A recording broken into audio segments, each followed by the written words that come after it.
Jadi Pelindo ini sangat banyak melakukan program-program yang jelas-jelas mendukung gerakan hilirisasi pemerintah. Ini suatu yang tantangan ya.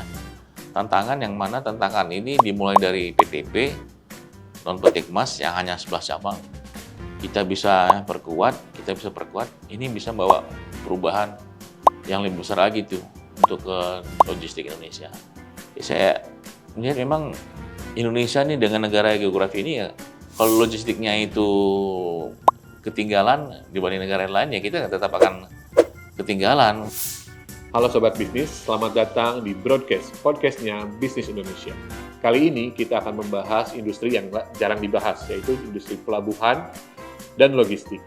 Saat ini sudah ada PT Pelabuhan Tanjung Priok atau PTP Non Peti Kemas, bagian dari subholding Pelindo Multi Terminal (SPMT), yang memegang peranan penting dalam rantai pasok logistik nasional. Dalam beberapa tahun terakhir, PTP Non Peti Kemas mencatatkan kinerja yang sangat impresif melalui penguatan operasional di berbagai cabang, termasuk Tanjung Priok, Terminal Kijing, serta layanan shore base bagi industri migas. Melalui penguatan infrastruktur, transformasi operasional, hingga perluasan kapabilitas pelayanan, PTP Non Peti Kemas berada pada momentum yang penting. Kenapa? Karena mereka menuju posisi sebagai pengelola terminal multipurpose paling kompetitif di Indonesia. Kali ini kita sudah bersama Direktur Utamanya langsung, yaitu Bapak Indra Hidayat Sani.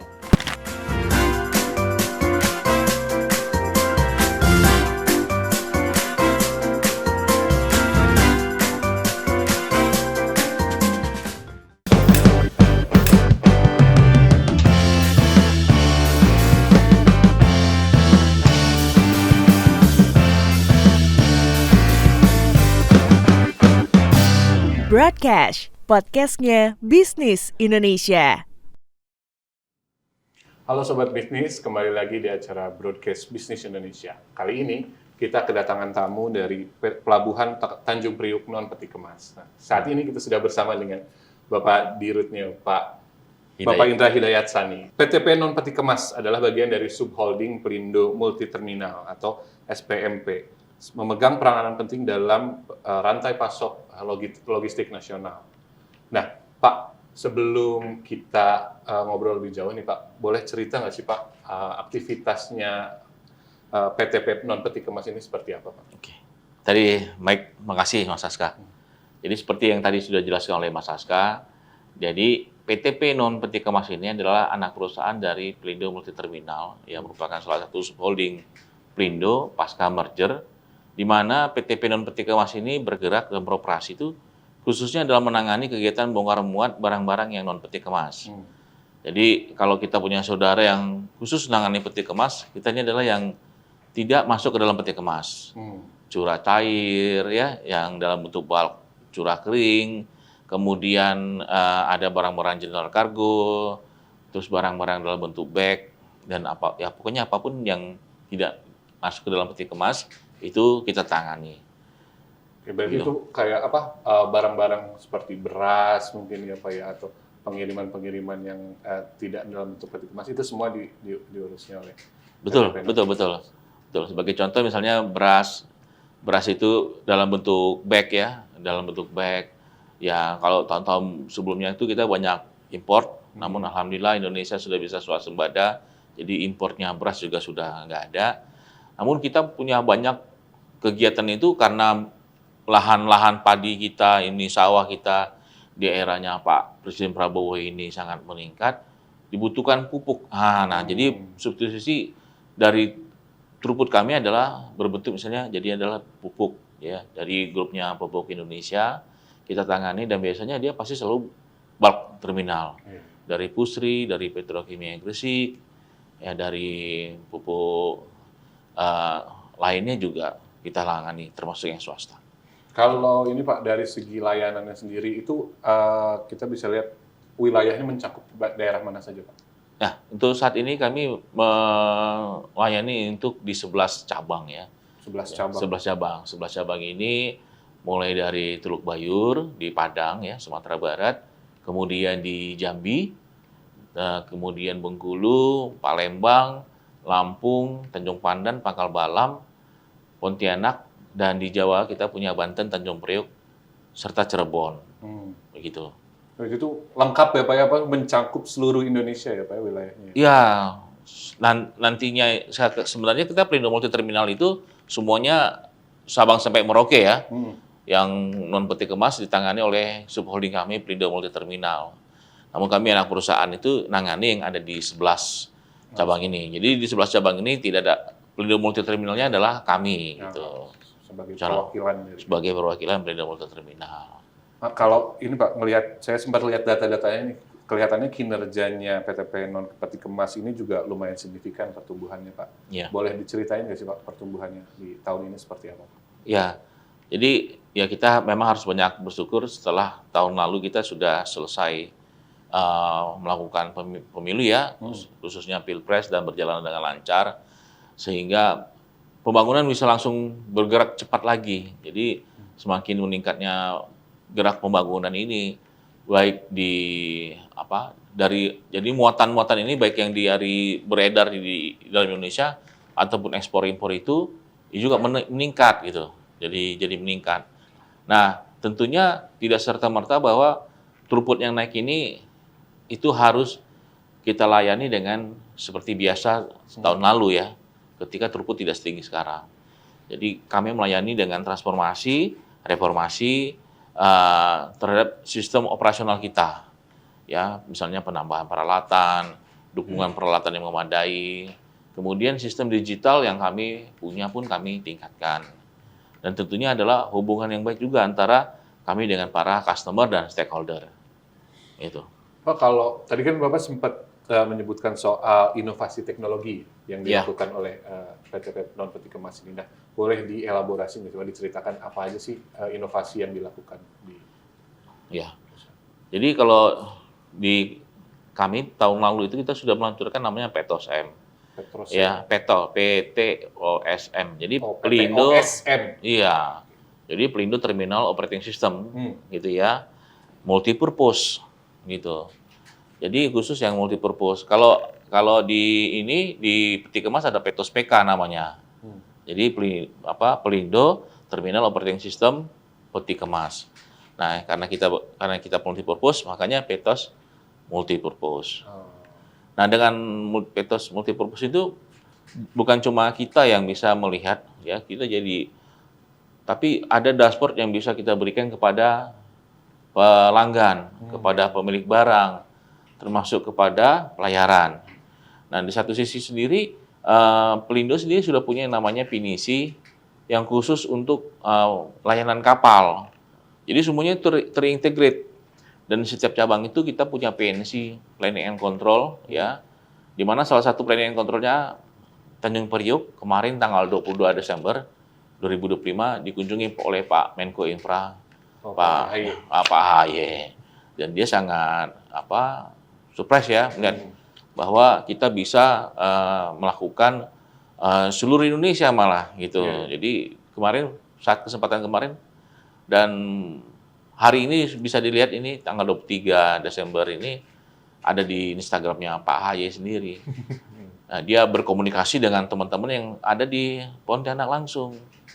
Jadi semua terkontrol itu benar secara real time.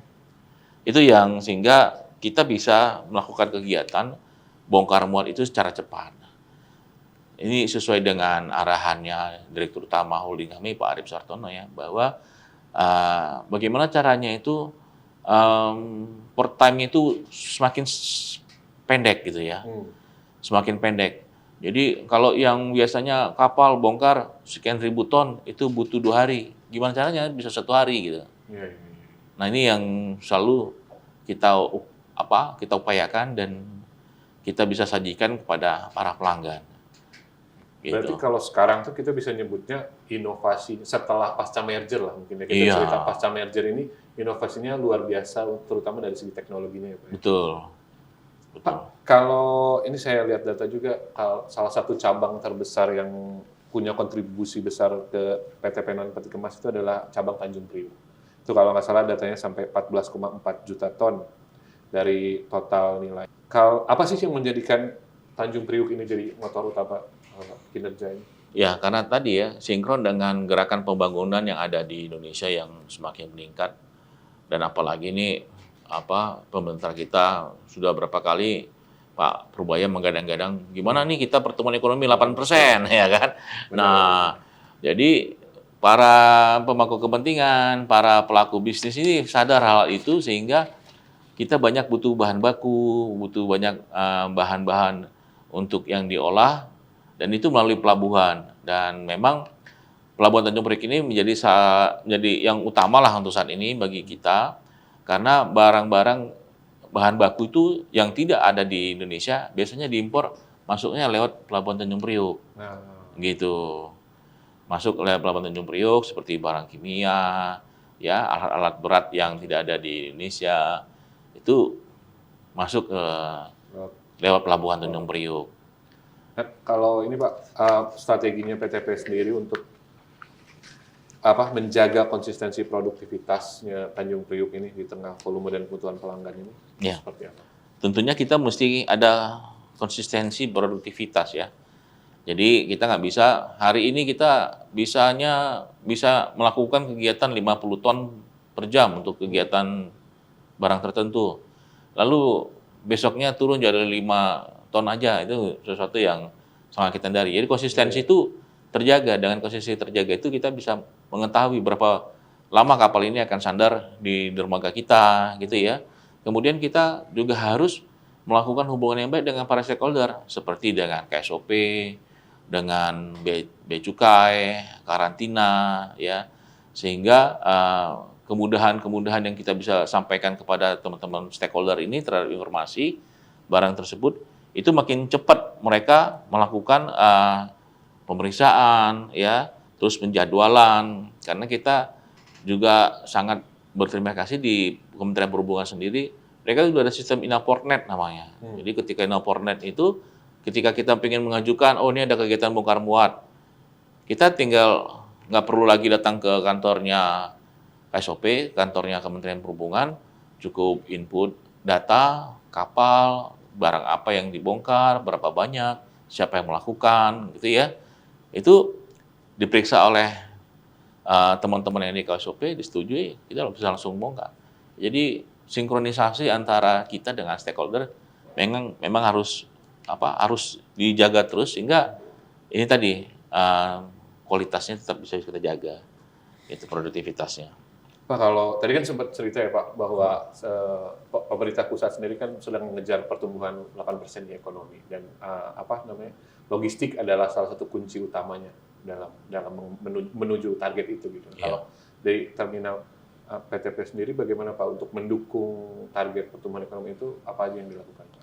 Ya, apa yang pernah kita pelajari, ya secara khususnya saya pelajari di pengalaman saya selama bekerja hampir 30 tahun di Pelindung, terus pengalaman saya belajar di beberapa universitas yang sudah mapan dan mumpuni lah di dunia logistik. Ya, sebenarnya kan konsepnya logistik itu mudah ya. Kapan barang itu dibutuhkan ada. Betul. Cuma itu aja yang disebut orang just in time gitu ya. Just in time. Jadi dengan adanya just in time itu para pemilik barang, khususnya lagi nih pabrikan-pabrikan itu kan dia tidak perlu terlalu banyak pakai gudang, ya kan? Dia tidak perlu terlalu banyak effort untuk mengeluarkan asuransi terhadap penyimpanan barangnya, ya. Terus keamanan barang mereka sendiri, gitu ya. Nah, ini yang kalau bisa dijaga oleh pelabuhan sebagai bukan salah satu ya, tapi kalau menurut saya itu rantai utamanya logistik itu tetap ada di pelabuhan. Betul. Ya, pelabuhannya bermasalah, logistiknya pasti bermasalah. Nah, bisa dijaga ini, logistiknya bagus, berjalan dengan baik, ya, malah kalau bisa lebih baik lagi, ya, dengan kadang kan pemilik barang itu bikin toleransi nih, udah deh kalau nggak bisa just in time, ya dalam waktu ya 10 jam barangnya sudah sampai, terus dia turun lagi 5 jam, dia masih toleran. Nah, makin kita ke arah just in time hanya 1 jam, atau malah ketika barang dibutuhkan itu ada, memang barangnya sudah ada, ini tentunya akan banyak mengefisienkan mereka. Betul. mengefisienkan mereka. Dan ini jadi salah satu, ya memang bukan di PT Penon Peti Kemas ya, tapi di pengalaman saya di perusahaan sebelumnya di kendaraan terminal, di mana tadinya itu Bea Cukai itu melakukan pemeriksaan, harus punya mobil-mobil yang mau diekspor harus punya pemberitahuan ekspor barang. Ketika kita sampaikan, kita punya sistem Pak, bahwa yang naik ke kapal itu adalah yang sudah punya pemberitahuan ekspor barang. Ketika sampaikan, mereka oke, itu mengurangi biaya logistik yang sangat luar biasa bagi para pabrikan kendaraan ini, Toyota, Honda, Mitsubishi, semualah yang ada di Indonesia pabrikannya, sehingga pabrikan kita itu bisa bersaing. Mereka banyak menghemat, jadi pertumbuhan mobil yang mereka harusnya biasanya bikinnya 1.000, bisa naikin 1.200. Nah ini yang jadinya sebenarnya kalau kita jaga logistik, ketika naik 1.200, berarti kan lebih banyak orang yang bisa bekerja, lebih banyak bahan baku yang kita butuhkan. Nah orang yang bekerja, ketika orang yang bekerja, dia berbelanja, dia apa, ya untuk kebutuhan keluarganya. Ini yang sebenarnya bisa jadi pemicu dari ekonomi 8% tersebut. Gitu. Ya Pak, jadi maksudnya logistik itu memberikan kepastian kapan barang itu datang, bisa digunakan, terus kemudian dia jadi penopang juga terhadap pertumbuhan ekonomi. Betul, betul. Nah, Pak, kalau kita lompat nih, jadi salah satu bisa dibilang mungkin cabang baru yang dikelola itu adalah Terminal Kijing. Betul. Salah satu yang ini juga throughput-nya juga lumayan naik signifikan ya Pak, ada 2,27 juta ton. Terus naik ke 4 juta ton dan targetnya 2025 ini 4 juta ton ya targetnya. Nah, boleh cerita nggak sih Pak kalau Terminal Kijing ini percepatan dalam 2 tahun terakhir ini apa yang menjadi penyebabnya? Jadi di Pelabuhan Kijing ini memang kita desain bukan hanya untuk peti kemas, tapi untuk multi-purpose ya. Dan memang alhamdulillahnya di sana itu sudah banyak berdiri para industri kelapa sawit. Industri kelapa sawit. Nah, kita menopang logistik untuk mereka ekspor maupun untuk perdagangan dalam negeri.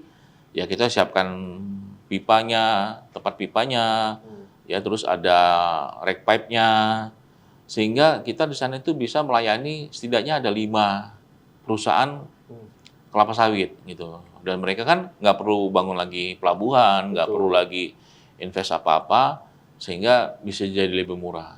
Nah lagi ini salah satu lagi harapannya, sehingga pertumbuhan ekonomi bisa naik. Namun yang paling sangat khusus di sana adalah dengan dibangunnya smelter oleh Main ID ya, grupnya Main ID, di mana di grup Main ID itu ada salah duanya, itu Inalum dan Antam. Mereka bikin satu anak perusahaan namanya Borneo Alumina Indonesia. Nah ini salah satu program hilirisasi yang sangat bagus ya. Selama ini Inalum itu mengimpor alumina dari luar negeri, bahan baku ya, bahan baku, bikin besi. Aluminium, untuk bikin aluminium. Nah saat ini kan kita ternyata melihat ya pemerintah ini sangat baik sekali ya dalam hal melakukan terobosan, di mana di bauksit itu banyak sekali di Kalimantan Barat. Nah dari zamannya presiden sebelumnya, apalagi sekarang Pak Prabowo yang sangat agresif, nggak ada lagi yang namanya kita ekspor bahan mentah gitu. Jadi alumina itu diolah. Nah diolahnya itu di Mempawah, Kabupaten Mempawah, sangat dekat, hanya sekian kilometer, ya nggak sampai 10 kilometer ke pelabuhan kami, ke Pelabuhan Kijing. Nah bauksit ini diolah menjadi alumina.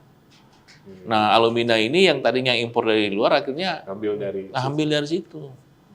Jadi Inalum nggak perlu lagi beli dari luar, ya cukup dari yang ada di Mempawah melalui terminal kita yang ada di Kijing.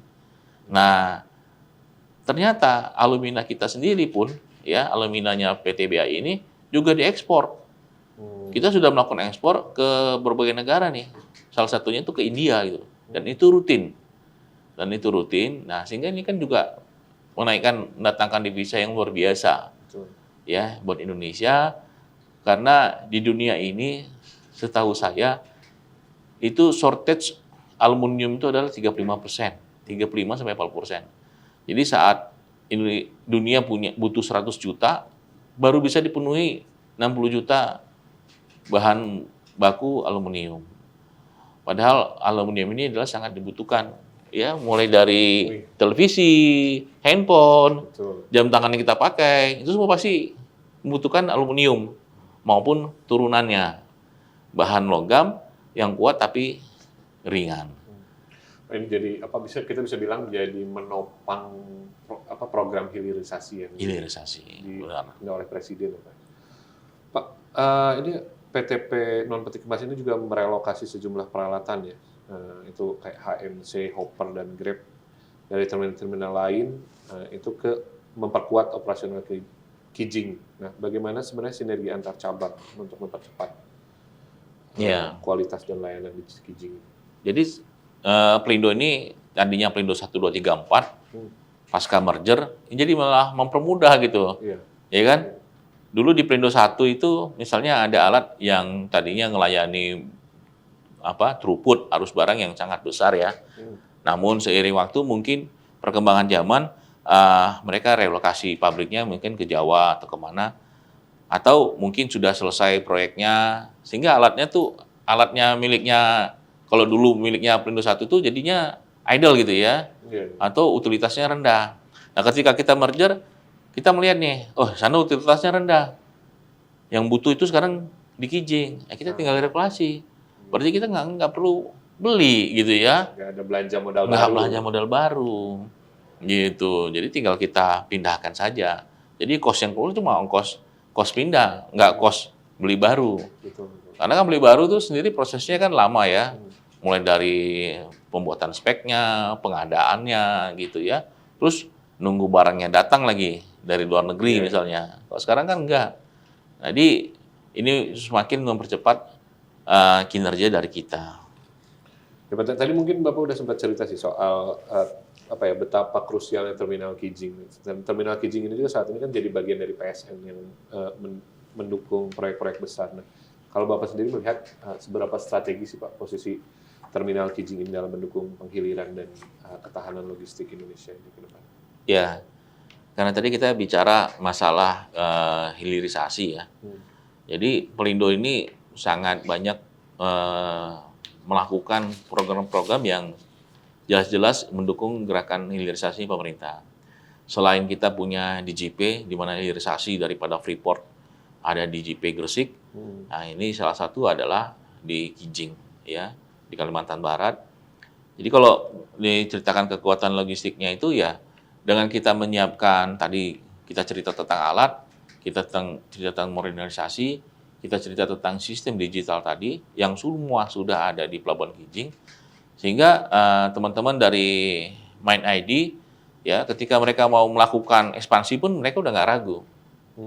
Sehingga sedikit bocoran nih, ya, yang bahwa mereka akan bangun 2 smelter lagi. Di Kijing itu? Di Kijing, iya. Jadi 1 smelter lagi yang khusus untuk mengubah bauksit jadi alumina, ya, yang persis seperti yang ada sekarang. Namun mereka juga akan bangun smelter lagi yang khusus sama seperti yang di sekarang itu namanya daerah Kabupaten Batubara ya. Kalau dulu zaman saya masih kecil di Medan sana masih Asahan. Sekarang daerah Kabupaten Batubara. Jadi smelter yang ada model di Inalum yang mengubah alumina menjadi aluminium itu pun akan dibangun di Mempawah.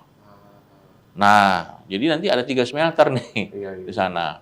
Nah, kalau yang di Sumatera Utara sana itu untuk mereka melakukan perubahan alumina menjadi aluminium itu butuh tenaga listrik yang sangat besar. Nah, di sana untungnya ada yang namanya PLTA Sigura-gura. Dari Sungai Asahan itu menghasilkan listrik yang luar biasa. Nah, kalau di Mempawah itu nggak ada PLTA, sehingga akhirnya mungkin akan membangun pembangkit listrik baru di sana. Jadi nanti akan ada 3 smelter dan pembangkit listrik. 1 pembangkit listrik yang luar biasa. Dan infonya itu sekitar 1,2 giga. Oh, luar biasa ya. Ya berarti kalau kita bisa bilang sangat krusial ya untuk menopang, katakanlah kayak pertumbuhan dari perusahaan-perusahaan ini juga sangat ditopang oleh keberadaan Terminal Kijing ini. Betul, betul. Pak, kita sedikit lompat kali Pak. Salah satu yang menarik dari kegiatan operasional PT Penon Peti Kemas itu juga adalah pengelolaan shore-based, sesuatu yang mungkin sebenarnya agak jarang kita dengar. Nah, pengelolaan shore-based dikelola itu ada 3 tempat ya Pak ya? Ya. Ada Jakarta, Lok Sumawe, dan Banyuwangi. Nah, untuk mendukung aktivitas hulu migas. Nah, boleh cerita nggak sih Pak, apa diferensiasi utama atau pembeda utama shore-based-nya PT Penon Peti Kemas ini dengan operator lain? Oke. Yang pembeda utamanya adalah karena kita punya background pelabuhan ya. Shore-based itu tuh kan adanya di pelabuhan. Jadi kita udah sangat familiar terhadap kegiatan bongkar muatnya, terhadap penumpukannya, terhadap perizinan dari pelabuhan itu sendiri, kita sudah familiar. Jadi kita sudah punya pengalaman dibandingkan dengan yang lain gitu ya. Dan kita bisa integrated, bukan cuma shore-based untuk misalnya ada rig di lepas pantai gitu ya. Betul. Kita bisa integrated dia dengan segala macam jenis kegiatan yang ada gitu. Ya, sebagai contoh kan di pelabuhan kita sudah punya pengelolaan air bersih sendiri. Jadi pelayanan kita itu bisa lebih murah, bisa lebih efisien juga. Bisa lebih efisien. Nah, kemudian kebutuhan-kebutuhan, kalau misalnya dia rig tersebut butuh barang-barang yang dari luar, ya barangnya kan langsung dibongkar di pelabuhan di tempat kita, ya kan, tinggal digeser ke dermaganya shore-based gitu. Nah, sementara dermaga shore-based ini sendiri kan harus memenuhi apa persyaratan daripada K3S-nya, SKK Migas gitu ya, itu yang selalu kita penuhi, sehingga kita bisa dipercaya untuk melakukan operasional mengelola di 3 shore-based yang disebut tadi, Lok Sumawe, Jakarta, dan di Banyuwangi. Kalau dari segi pelanggannya ini, kalau pelanggannya itu ada apa aja sih Pak kalau yang sekarang dilayani oleh? Ya, kalau kita di sana tuh di Lok Sumawe kita punya Harbor Energy sama Mubadala ya. Lalu di Banyuwangi itu ada ACML. Ya, nah itu ya kita selalu ini ya, selalu berkomunikasi, kemudian ketika mereka menginginkan sesuatu kita bisa provide. Kemudian kita juga harus menjaga standar operasional kita, memang harus sesuai dengan kelasnya mereka ya. Betul. Mereka Kelasnya internasional berarti Pak. Kelasnya internasional. Sehingga kita juga harus menyediakan tenaga-tenaga yang sudah terverifikasi oleh SKK Migas. Karena SKK Migas sendiri itu ya memang levelnya sudah internasional ya. Jadi tidak ada ceritanya itu di Indonesia itu para pemain yang melakukan eksploitasi di kita itu yang tidak skala internasional. Kami ya harus mengikuti sehingga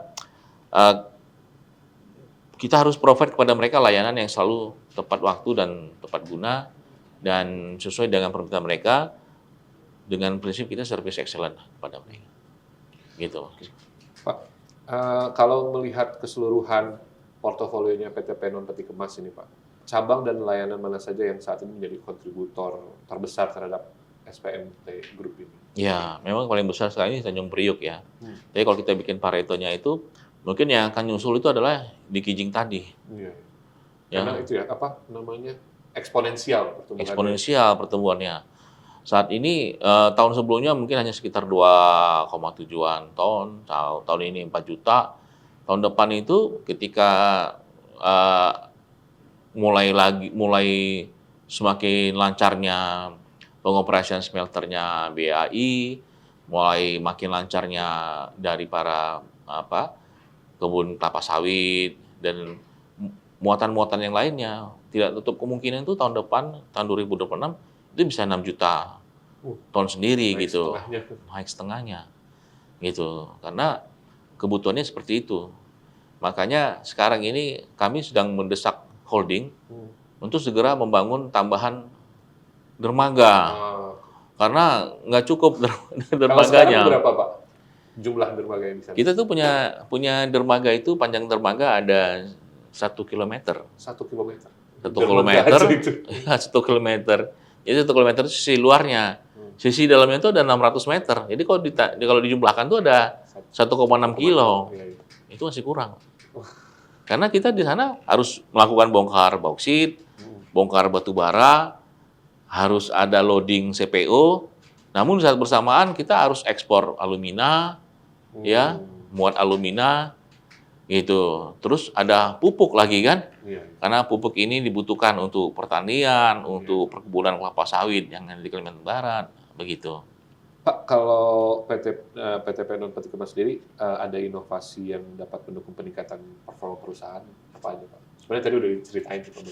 Oh ya, mungkin ada yang khusus lagi ya, yang tadi belum saya ceritakan. Jadi setiap tahun itu kami di PTP Non Peti Kemas melakukan kegiatan lomba inovasi yang kami buka kepada seluruh pegawai PTP Non Peti Kemas. Lomba inovasi. Lomba inovasi, Oke.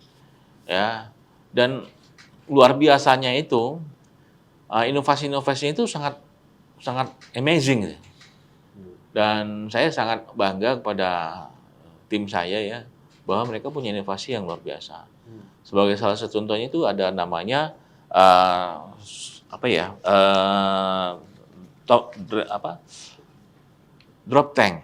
Apa drop tank itu apa? Drop tank. Jadi selama ini kalau orang mau muat CPO ke dalam tongkang ataupun ke kapal, jadi truk datang. Truk datang lalu dengan hose itu dipompakanlah CPO atau minyak sawit ini ke tongkang. Jadi satu truk. Nah, ini cukup lama Proses itu berjalan. prosesnya satu truk itu bisa mungkin 6 jam. Oh, Nah, misalnya ya contohnya gitu ya. Tergantung kapasitasnya. Mungkin ada juga yang 4 jam gitu. Nah, lalu truk-truk yang lain gimana? Nunggu. Ya kan, truk-truk yang lain nunggu. Nah, udah selesai satu, baru masuk satu lagi. Selesai satu, masuk satu lagi. Jadi antrian panjang. Antrian panjang. Nah, akhirnya ada temuan inovasi yang dilakukan oleh tim, itu bikin drop tank. Jadi ada satu tank, di mana nanti dari tank ini punya 4 input lubang. Iya. Jadi bisa 4 truk langsung memompakan sekaligus ke tangki itu, ke drop tank tadi. Ya. Nah, lalu dari drop tank sendiri kita siapkan pompa yang lebih besar untuk memompakan ke kapal. Jadi tadinya misalnya 6 jam itu satu truk saja, truk tangki, sekarang 6 jam tuh 4 kali lipat. Ya kan? Berarti kapalnya itu menghemat waktu bisa hanya tinggal 25% dari waktu sandar dia saja. Jadi lebih cepat gitu.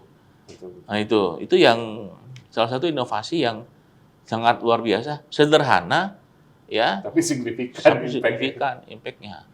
Nah, inilah salah satu kenapa adanya percepatan seperti ini yang membuat kinerjanya PTP Non Peti Kemas itu naik. Ya, naik dan meningkatkan throughput gitu ya. Meningkatkan throughput, menekan biaya logistik tentunya kan? Betul. Nah, logistik dari si truk, dari tongkang maupun kapal. Iya. Pasti kan turun. Iya, dan semuanya bisa jadi lebih cepat ketika Bisa lebih cepat. 6 jam itu 4, mereka langsung bisa balik lagi untuk ngangkut yang lain. Gitu. Betul. Nah, ya, dan seperti inilah yang sebenarnya sangat diharapkan dari konsep-konsep pelabuhan sebagai mata rantainya logistik. Gitu. Tadi saya bilang tidak tergantikan, karena tidak tergantikan maka harus lebih efisien, day by day, more efisien dan efektif tentunya. Ya, pada akhirnya inovasi ini nggak pernah berakhir. Inovasi harus ada lagi terus yang baru. Iya, dan tahun ini sudah ada lagi inovasi yang baru lagi gitu ya. Gitu. Dan inovasi itu sesuatu yang bisa kita aplikasikan gitu. Kita bisa aplikasikan untuk mempercepat kegiatan bongkar muatnya barang dari kapal maupun ke kapal. Gitu Mas Aska. Kita lanjut ke program. Ya, biasanya kalau BUMN itu selalu punya program CSR atau biasanya di BUMN disebutnya TJSL. Nah, boleh cerita nggak sih Pak kalau PT Penon Peti Kemas sendiri itu program TJSL-nya seperti apa? Kita sih TJSL kita ada mungkin ya kurang lebih sama ya seperti BUMN lain gitu ya, memberikan sumbangan. Namun ada beberapa kita itu yang spesial.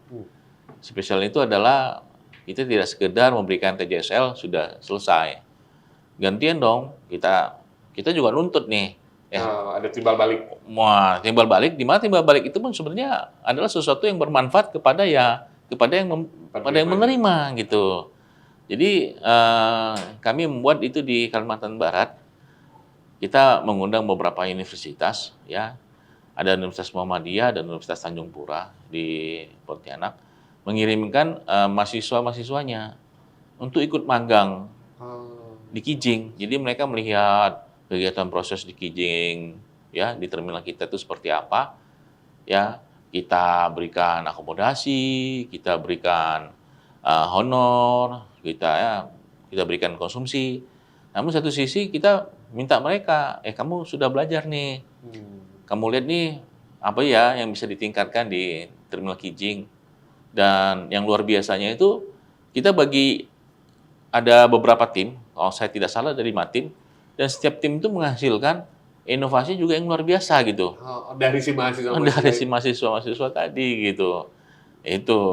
Dan tentunya itu kan jadi hak miliknya PTP non peti kemas ya. Betul. Pertemuan mereka. Dan kita sangat appreciate kepada mereka sehingga kita kasih reward lagi.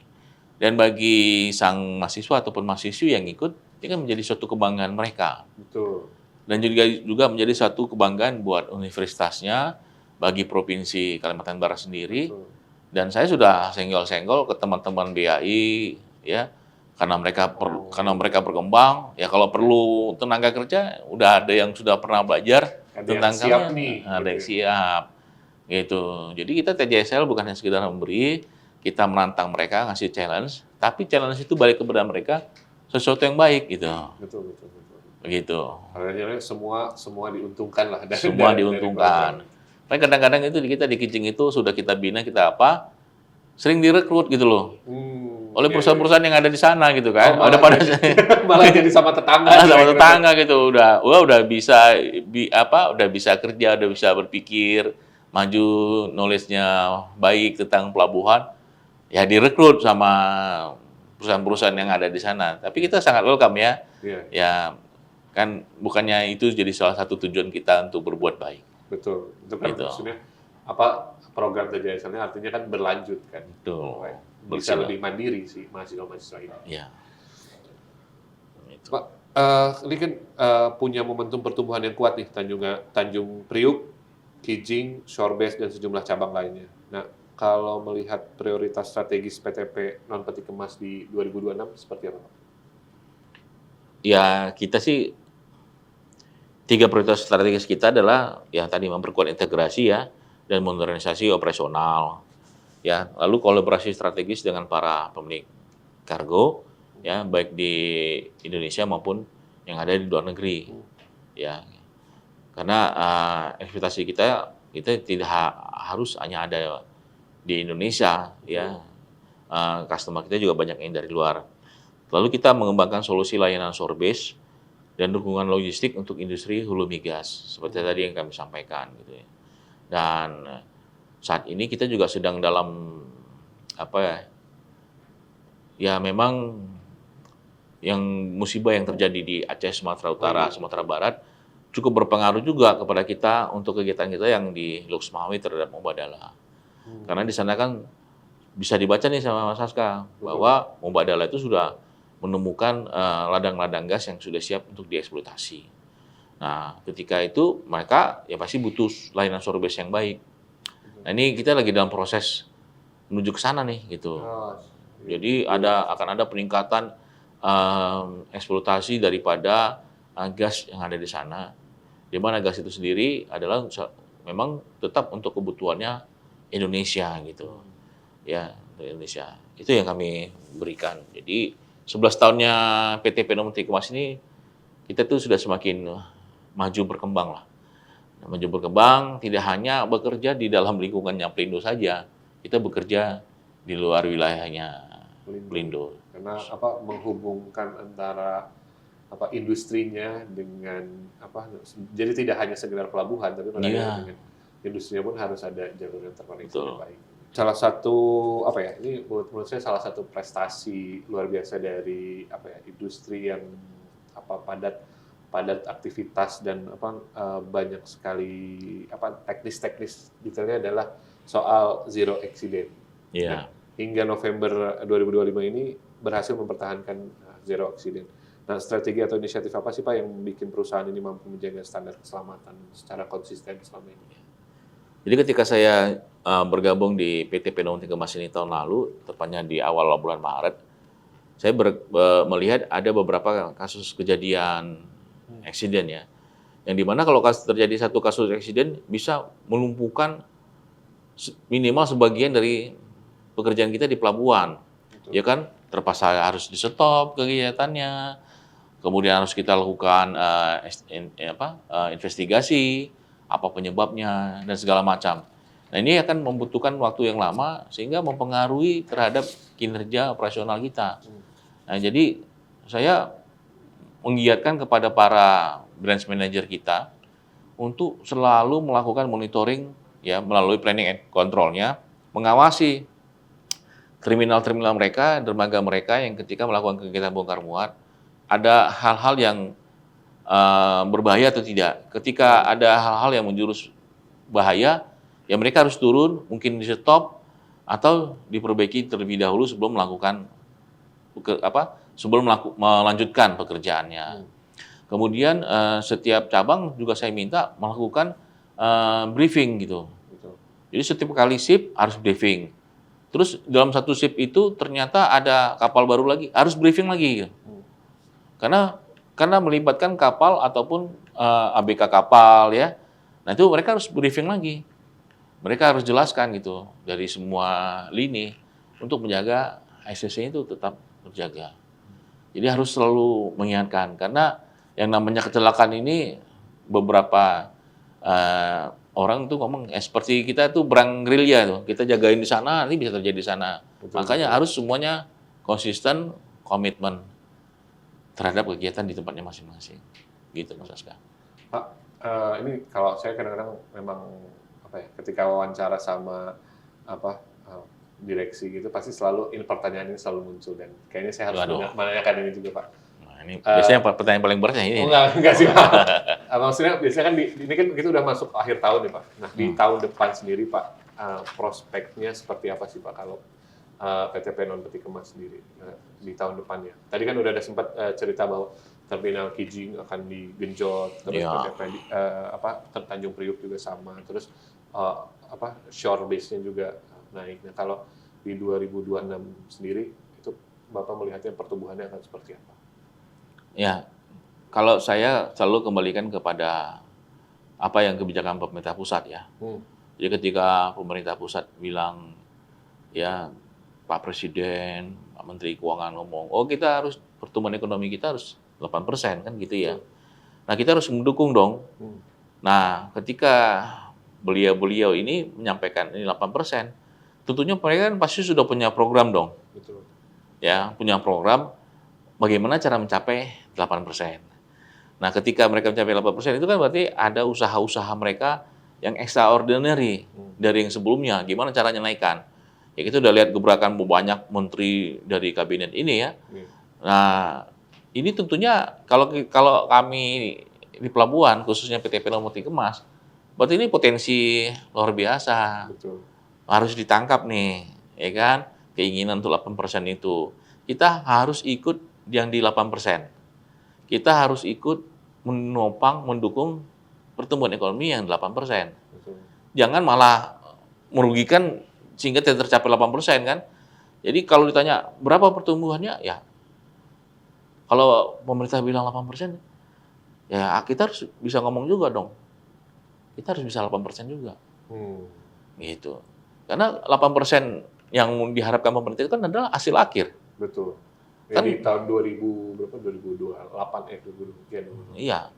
Itu kan hasil akhir kan. Proses ke sana itu kan nggak mungkin saya mau pasang 4% aja ya Mas Aska. Nggak nyampe dong. Betul, gitu. betul, ya. Gitu. Ya kalau kami melihatnya itu. Jadi ada optimisme dari kita semua ya.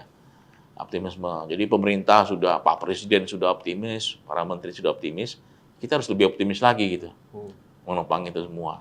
Itu Mas.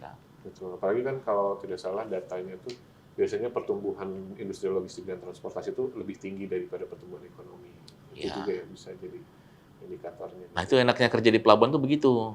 Jadi masuk keluar barang tuh kan lewatnya pelabuhan kan. Betul. Jadi pertumbuhannya bisa 2 kali, Mas. Dua Iya kan? masuk ya. Iya. Betul. Jadi bahan bakunya masuk lewat pelabuhan, nanti sesudah jadi bahan jadi lewat pelabuhan lagi Oh kan. iya benar. Gitu. Jadi dapatnya 2 kali. Dapat bonusnya. Dapat bonusnya. Begitu. Pak, mungkin terakhir kali Pak, dari Bapak sendiri mungkin ada sesuatu yang ingin disampaikan. Ya, mungkin kita perlu sampaikan bahwa kita ini di PTP Non Peti Kemas ya, memang challenge-nya besar karena tidak seperti peti kemas yang sifatnya tuh muatannya tuh lebih seragam. Tapi saya yakin bahwa ini suatu yang tantangan ya, tantangan yang mana tantangan ini dimulai dari PTP Non Peti Kemas yang hanya 11 cabang. Kita bisa perkuat, ini bisa bawa perubahan yang lebih besar lagi tuh untuk ke logistik Indonesia. Secara pribadi, ya pengalaman saya, tadi kita bercerita sebelum dimulai podcast ini ya, saya pernah di Swedia hampir 2 tahun sekolah tentang apa itu maritim di dunia, kemudian belajar di Jerman khusus tentang logistik di Goethe Logistik University. Ya, saya melihat memang Indonesia ini dengan negara geografi ini ya, kalau logistiknya itu ketinggalan dibanding negara lain ya kita tetap akan ketinggalan. Ya sulit itu jadi negara maju gitu ya. Sulit untuk negara maju. Maka harus difokus kepada logistik. Tidak ada barang yang berpindah tanpa logistik. Tidak ada jual beli tanpa adanya logistik. Gitu. Dan peran pelabuhan tuh sentral di situ ya. Dan peran pelabuhan itu sentral. Gitu. Walaupun kalau kita ngomong, ada nggak substitusinya pelabuhan? Ada. Ya mungkin lewat udara, tapi kan biayanya jauh lebih mahal. Iya, jauh. Ya kan? Jauh lebih mahal. Ada nggak substitusi pengiriman barang? Ada nggak? Ada katanya. Melalui apa? Sekarang itu ada yang katanya print 3 dimensi. Tapi kan jauh lebih mahal. Betul. Gitu. Ya mungkin yang bisa di-print adalah bentuknya, tidak rasanya, tidak warnanya. Juga bahannya, Tidak teksturnya juga segala bahannya, macam lebih detail, teksturnya. lebih sulit. Ya. Jadi tetap pelabuhan. Gitu. Oke. Siap. Siap. Terima kasih banyak Pak Indra. Terima kasih, Yasaka. Oke, itu tadi wawancara kita bersama Pak Indra Hidayat Sani, Direktur Utama PTP Non Peti Kemas. Sampai jumpa di podcast selanjutnya. Terima kasih. Terima kasih, Pak. Terima kasih.